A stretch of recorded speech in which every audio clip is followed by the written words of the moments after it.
aside our curtains, and what do we see here? A praying mantis. A praying mantis? What is this all about? Well, this is your new episode of STEM, and here is your indomitable investigator, May Gomez. Oh, and that praying mantis just suddenly turned around. What?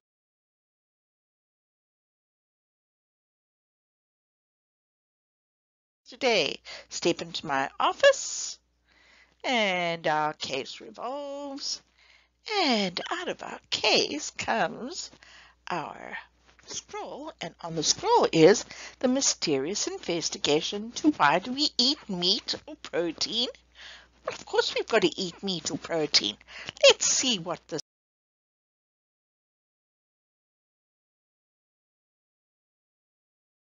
And I see a book which is called Bugs for Lunch. Bugs for lunch? Would you like to eat bugs for lunch? I don't know if I'd like.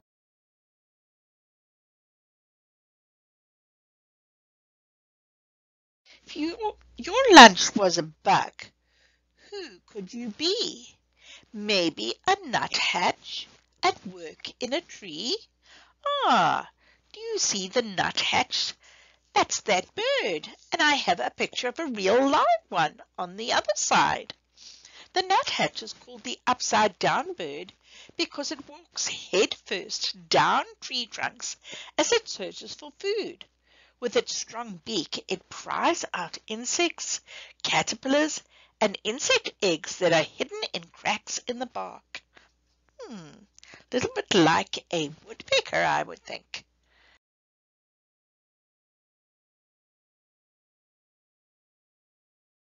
Spider trapping a fly. Spiders catch insects in webs and traps made of silk. Each species of spider has a distinctive design for its web or trap. When they catch more than they can eat at one time, most spiders wrap the leftovers in silk to save for a later meal. You can see that very definitely in the picture of the spider that I have taken in real life. You can see a little insect that's been wrapped up on his web.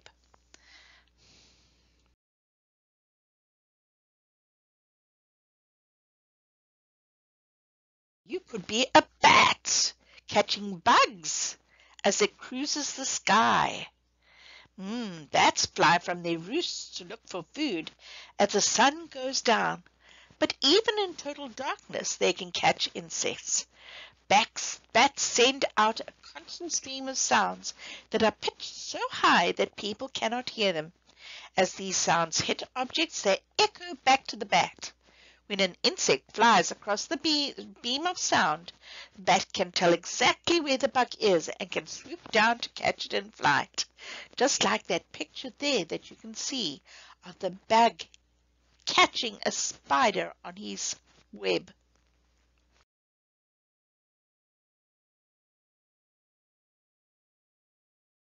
Oh, my goodness, geckos can be so pretty, can't they? You might be a gecko.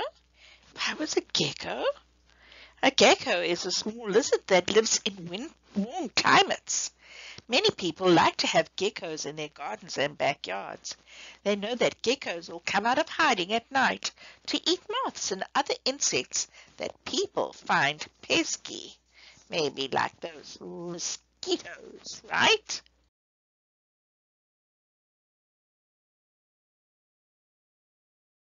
You could be a mouse eating the insects in somebody's house. A mouse, a mouse. I don't know if I'd like a mouse. Not everyone likes to have a mouse in the house. Perhaps mice nibble, because mice nibble on almost anything they can find. Perhaps if more people knew that mice also eat juicy beetle grubs, insect eggs, and moths, they wouldn't mind having a few mice around. Just have to have mice-proof boxes.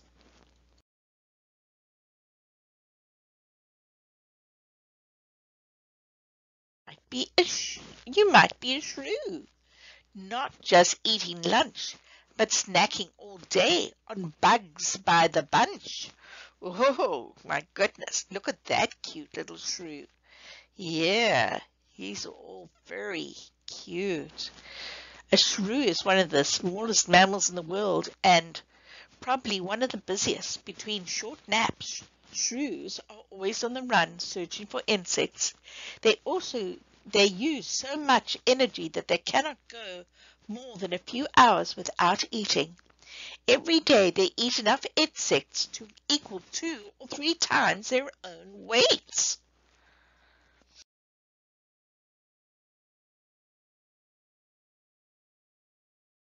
That toad.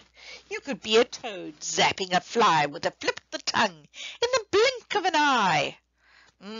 If you find a toad in your garden, don't chase it away.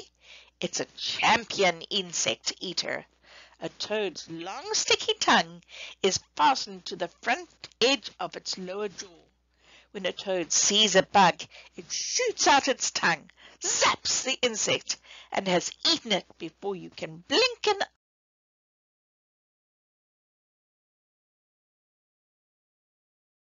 Here is the praying mantis that I had in the beginning. A praying or maybe a mantis ready to prey on any size insect that happens its way. A praying mantis can sit as still as a twig on a tree for hours. When a juicy bug lands nearby, the mantis lashes out and grabs the insect with its spiny front legs. Mantises are welcome in gardens because they eat so many destructive insects. The praying mantis got its name because when it holds its front legs together in front of its face, it looks like it's praying.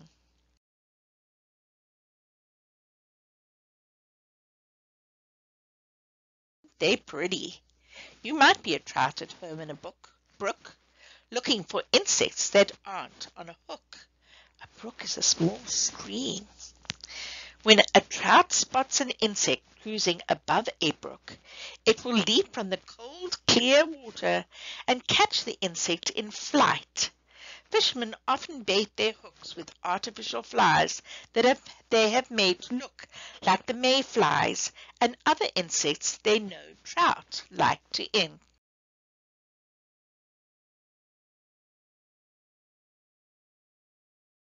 Bear. Oh, look at that bear eating that honey.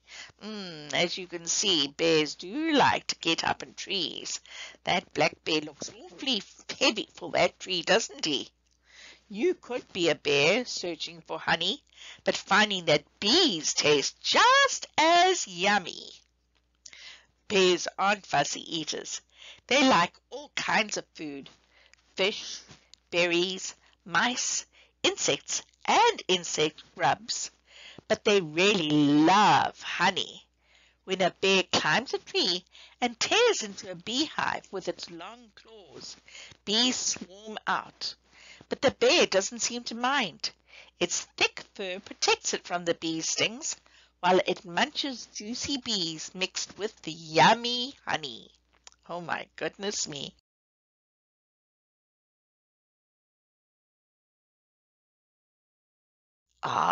Wrinkly animal, or maybe an aardvark, whose tongue, long and sticky, slurps termites and ants, what others think icky.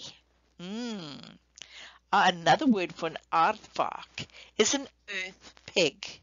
He lives in the deep burrows in Africa.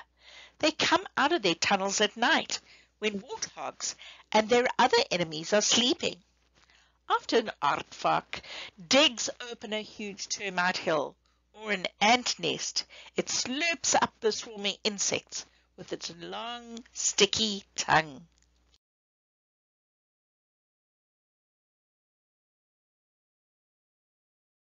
Look at that! It's a plant that's eating a bug. You could be a plant that can't chase a fly, but just sits and waits for its food to drop by. The Venus flytrap is a carnivorous or meat-eating plant. Its hinged leaves are edged with spiny teeth. The slight pressure of an insect landing on a few sensitive hairs on the leaf triggers the leaf to snap shut. In a few days after the trapped insect has been digested, the leaf opens, ready for another meal to land.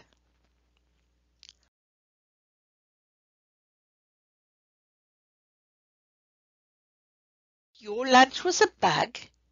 You might be just you, munching on insects, as some people do.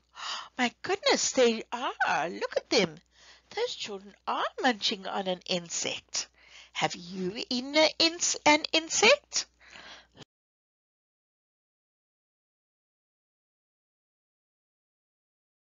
Especially if you live in a country where meat is scarce. Scarce means there's not a lot of it. In Cambodia, a fat roasted tarantula is a treat. People who live in central Australia gather moth caterpillars called witchetty grubs to roast in the ashes and hot sand around a campfire.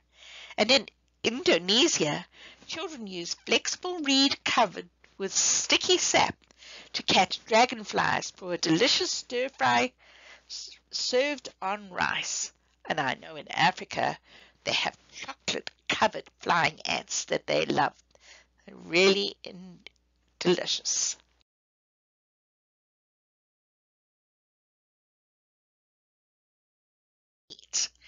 And insects eat meat too. I would like you to go to the PBS Kids and play the Archerfish Bug Hunt game. It's at the Wildcats site. Tell me how this archerfish catch their prey. I'd be very interested to know. Thank you, children.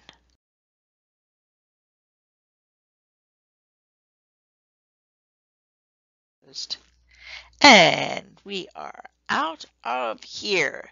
I hope you enjoy your summer vacation. Bye-bye now.